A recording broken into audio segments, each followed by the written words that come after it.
Hello, and welcome to another episode of the Business of Purpose podcast. This is your host, Adina. Thank you for taking the time to listen today.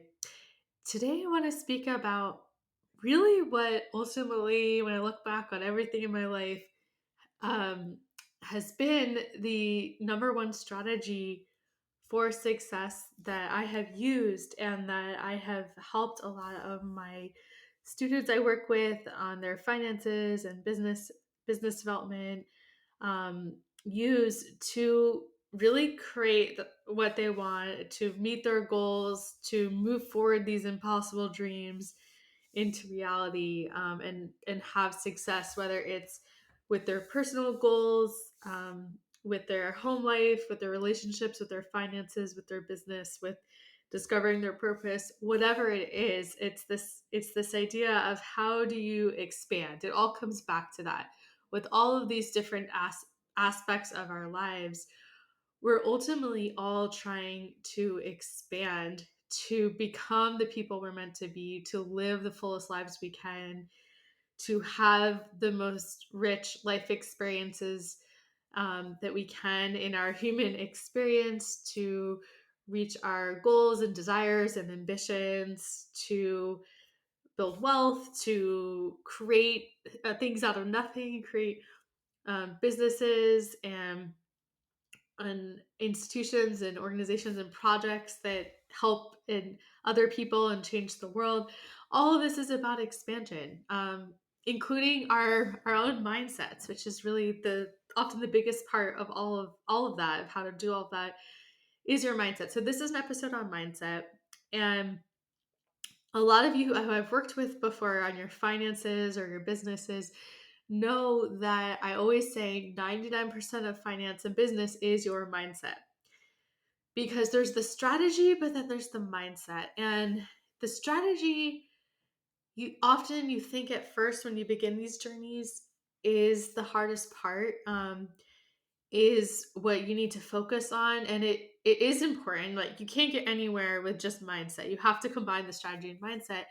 But at a certain point, you can do the best strategies in the world and not see results if your mindset is not expanding as well and growing with you, and coming together in unison with the strategy to move forward your goals. So I love talking about mindset stuff. And for anyone who's like, what does that mean, mindset? It's basically how you change your thoughts, how you change your beliefs, and the way you look at the world, and the way you look at yourself, and what's possible for yourself, and what's possible for what you can create and build. How you change your thoughts around that, because often our thoughts and our mindset are the main things holding us back. Of course, there are structural barriers, there are inequalities, there are injustices. I know very well, right? I've been practicing as an immigration lawyer for a long time. I deal with people who are facing severe injustices and limitations in the legal system. So I know. But even with individuals in that situation, there's so much that can be done through mindset that can be life changing in terms of finances and business, right? There's nothing that immigrants can't do when it comes to finances and business, regardless of their immigration status.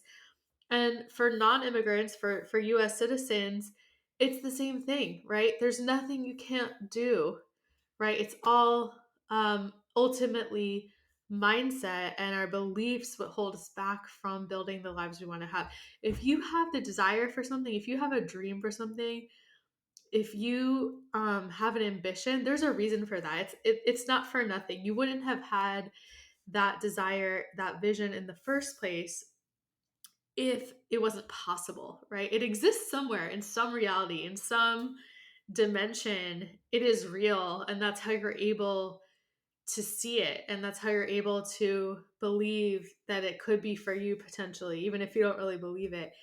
And so it is real, it is possible, and we have to often do the mindset work to get there. So here's my number one strategy for you in general on all of these things and what I just described, and it's vision. Vision is has been for me life changing to develop. I'm very fortunate. I actually, at a very young age, had this drilled into me because my father is an eye doctor, and he actually was kind of like a alternative type of eye doctor in the sense that he focused on something a lot of eye doctors at the time were not focusing on and still to this day are not, which is not just eyesight, your ability to see the board or the book in front of you, but also your vision, right? So that includes like what you can imagine visually when your eyes are closed, how your eyes work together, right? um, how it integrates with your balance, like all of these things. That's a whole nother story. But he would always say to me, because I actually have really bad eyesight. I have terrible eyesight. I cannot see a foot in front of me without my contacts or glasses on. And I've had bad eyesight since a very young age. I got contacts in the fourth grade, believe it or not. But he would always say to me, "You have incredible vision, right? Even if I didn't have good eyesight."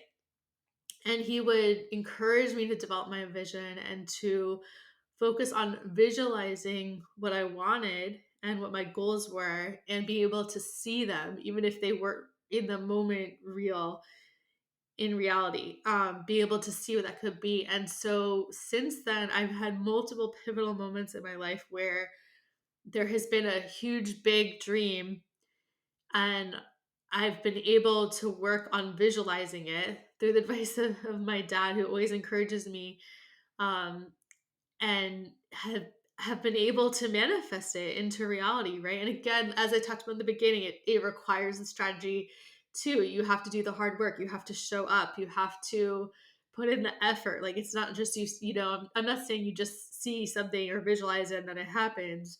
It's that combination. But I'm bringing attention to the visualization part because without that, it is more difficult to move forward our goals. So I'll just tell, a couple stories that come to mind to give you examples of this. So, one big one was law school. So, at the time, I had just come back from living in Egypt doing refugee legal aid work, and I really wanted to be able to do that work and advocate for refugees in the US because I thought that maybe in the US, the judges would listen to what I had to say and it could make a difference. And I had seen in Egypt that there was no way really to even do that, right? Um, Everything was actually through the United Nations because the government wouldn't hear cases for refugees.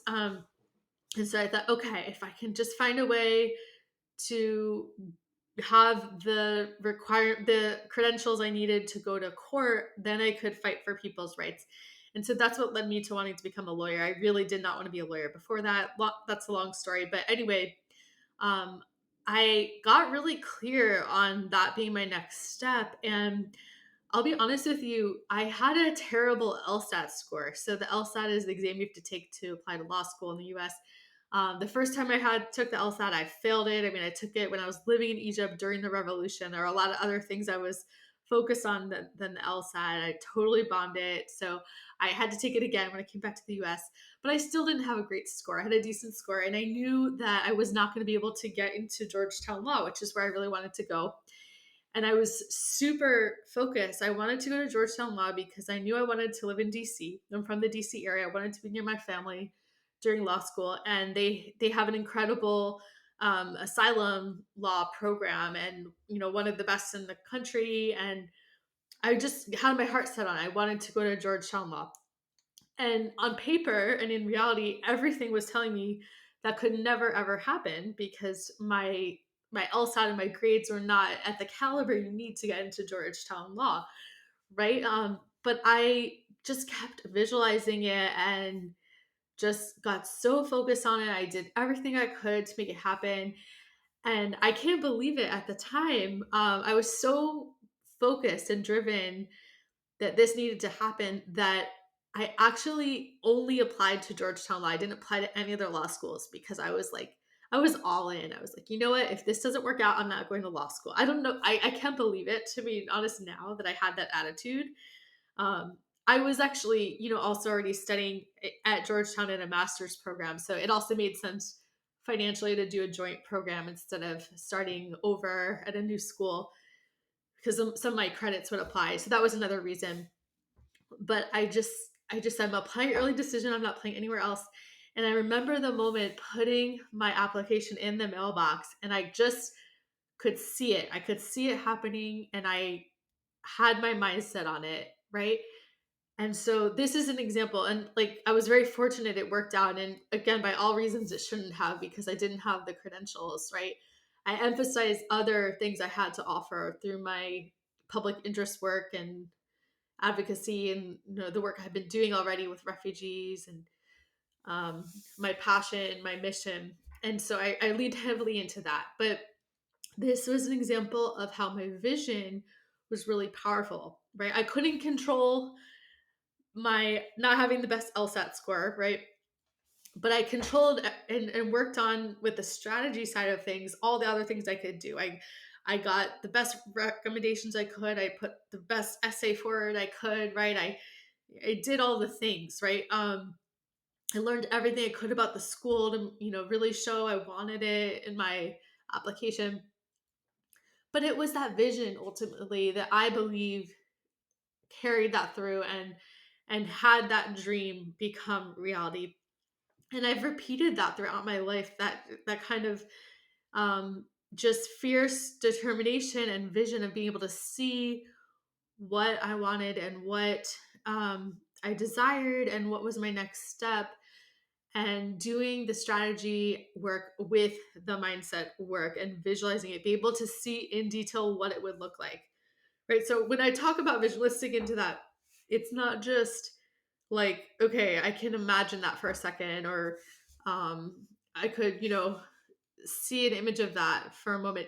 When you visualize something to assist with the manifesting process, and for something where you want to expand, that's part of your purpose, that's part of your calling, that feels inevitable, you have to really see it in detail. So you have to give yourself time almost daily. Like, for example, when you're meditating, to allow the movie to play out in your mind. What does it look like for you to be experiencing that if this were to come true? How would you feel, right? What would be the emotions around that? What what people would you be surrounded by? Like, what type of food would you be eating in that environment? How would your daily life look? The emotions in particular are really powerful, because when you start to step into the emotions of something you're visualizing and trying to manifest, it starts to kind of collapse the time, because you're bringing in that future vision into the now and how you're actually feeling now. And you're actually feeling the emotions of that in this moment. It's very powerful energetically. So I wanted to walk people through how that kind of works practically, and emphasize the emotion is a big part of the visualization process. So yeah, I've done that with various things, from pursuing a legal fellowship I really wanted to do after law school, to start doing innovative legal work that would advance immigrants' rights, and trying to get the funding to support that work and that project. I've done it with, um, being able to be with my husband and have our lives work out despite all the odds against us, being from different countries, immigration challenges, financial challenges, cultural challenges, all of that, with having my daughter, right? With getting our home, right? When all of the reality and numbers did not make sense for us to be able to buy our current home, but I kept visualizing it and finding a way, and I wouldn't give up until I found a way for us to build a life and go in the direction that we wanted. I've done it with building immigrant finance, right? And being able to create something where I could help people and change their lives in this area of finances and immigration. And the list goes on. So I would really encourage you, if there's something you're dreaming of, that you desire, that you keep telling yourself is impossible, right? To just remind yourself again that if you can see it, feel it, if you can, you know, experience the desire for that, it's for a reason, and you wouldn't be feeling it if it wasn't possible or real in some other reality. It's real. It's just about collapsing that time and bridging that gap to bring it into this reality.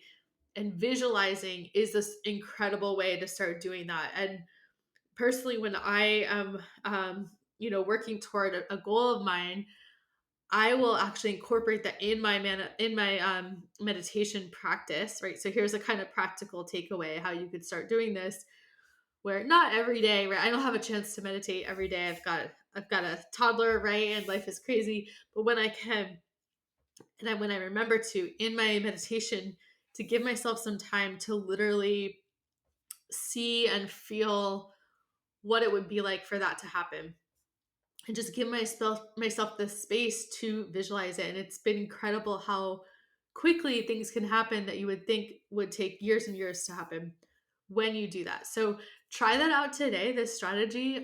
Let me know how it feels, how it's working for you, if you feel like you're making quicker progress than you expected, or if you would like any further guidance on how to kind of implement some of this mindset expansion work in your own practice. I love helping my coaching clients with this. Always happy to support others. So reach out to me. The best way is on Instagram on my personal account, Adina Applebaum. I will link it in the show notes.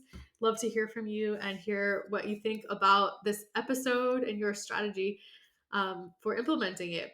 So, as always, love hearing from you guys. And thank you for taking the time to listen. I'll see you soon in the next episode. Bye for now.